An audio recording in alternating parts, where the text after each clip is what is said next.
Hey, what's up gentlemen and ladies, and holy shit.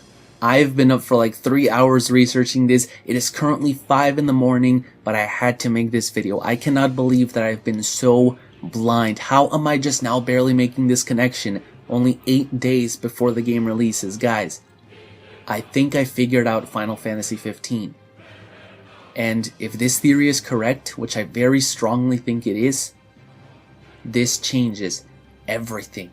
So first of all, before anything else, I would like to actually give a shout out to Late Mistake, who left a comment on one of my recent videos asking about the Plague of the Stars. Now, he, I'm not really sure, asked if I could make a video basically explaining what the plague was, since I mention it quite often, but I haven't really ever gone into too much detail on what it is. And I decided, why not, right? But in the middle of making that video, I made a connection that had been staring us in the face for the longest time. Yet I had not pieced 1 and 2 together. Now before I actually get into this video, I need to go into a little bit of backstory. See, this entire video is going under the fact that Final Fantasy 15 is a part of the Fabula Nova Crystallis. Now if you don't know what that is, then don't worry, just bear with me for a second. I know that if I don't bring this up right now, I will get comments about it, so let me go ahead and say it. Yes, Final Fantasy 15 is still connected to the Fabula Nova Crystallis. I made an entire video explaining why and actually going into Tabata's direct quote, which you can find in the description, so there's that. And second, if you guys know what the Fabula Nova Crystallis is but aren't completely caught up with the entire mythology across the now 5 games that it spans, then don't worry, I also made a video dedicated to explaining the mythos. I even kind of pseudo-animated it to try and make it as easy to understand as possible, so if you guys want to check that out, you will also be able to find that in the description. Once you have watched that video, come back to this one because you will need it to know what's going on.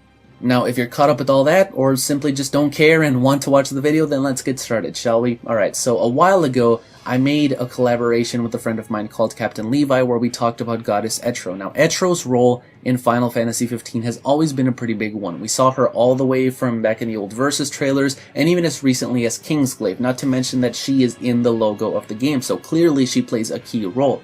As the Goddess of Death, she was the guardian of the Kingdom of Lucis and watched over Noctis and his family. This is apparent through the fact that Noctis actually has the ability to see deaths before they happen, which shows his connection as a prince of the kingdom to their guardian goddess. Now, that video that I made is relevant because in it we were basically debating when we thought Final Fantasy 15 took place within the FNC timeline. We pretty much determined that Type 0 took place before Final Fantasy 13, and I think that I might have figured out Final Fantasy 15's placement, right in between 13.2 and Lightning Returns, or at least during the ending of 13.2.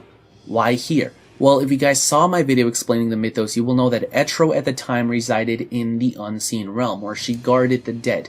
Her brother Pulse was trying to open the gate as he was tasked to do by their father Boonevels, and this was to try and stop Ragnarok, the end of the world, because Boonevels believed that his mother Muin was in the Unseen Realm as well and wanted to destroy his universe, which wasn't actually the case. Muin had been dead for a long time at that point. But before she died, she told Etro of a prophecy where the gate to the Unseen Realm would open and the darkness would come flooding out into the universe, basically causing the end of the world, which is why Etro became the guardian of the gate, working really hard to try and keep it closed until her eventual demise at the end of 13.2.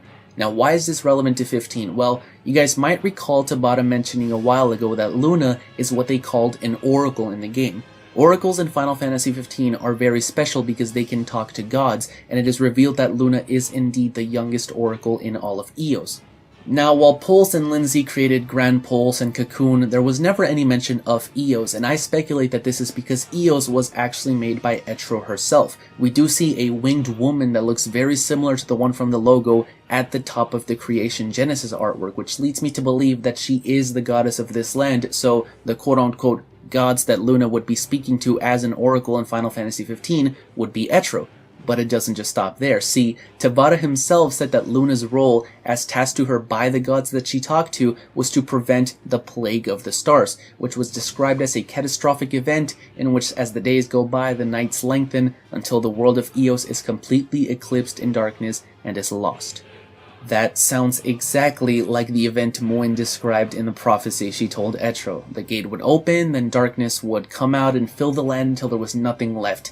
Think about it, it makes too much sense. Etro gave this ability to Luna so that she could communicate with her and warn her of this event, because you guys gotta keep in mind that Gala and Eratia were over there in Orience fucking everything up and making Etro's grip on the gate grow weaker. She knew that it would eventually be too much and she would give in, so she gave Luna these powers to try and prevent it as long as she could. And we know that this happens because Tabata himself said that this becomes a gameplay mechanic. As the game keeps going, the nights get longer and longer until eventually the sun just stops coming up altogether. But of course, if you've played 13.2, you already knew that, because at the end of that game, Etro falls and darkness destroys Grand Pulse and continues to destroy Eos, where it causes the Plague of the Stars. It's no coincidence that there was so many Shakespeare quotes in the old Versus trailers. His books weren't necessarily known for their happy endings, and that's why I placed Final Fantasy XV right before Lightning Returns, because in that game, the world already ended basically, and there's only 13 days left before the last of the humans completely die. Tabata said that there was a much bigger meaning to the word dawn in the Dawn trailers, and he was right. How many connections to the darkness and the night is there in the game? Noctis means night, Luna means moon, Stella means star, Nox also means night, Tenebrae means darkness, Nyx means night, Umbra means shadow, and then we have the Dawn trailers. But if you need any more proof that Luna fails and the end of the world happens, the Omen trailer does all the explaining for me. This isn't anything new, guys. This was planned from the beginning. It's no coincidence that all the old Versus trailers took place at night.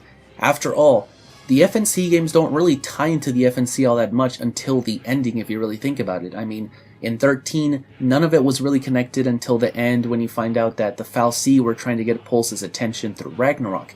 And in Type 0, the game seems to have almost nothing to do with the FNC until the ending, when you see them talking about rebooting the world for like the 600 millionth time to try and open the gate. So in 15, it makes sense that it would be the same. The story is, for the most part, self-contained until it all ties back together at the end with the Plague.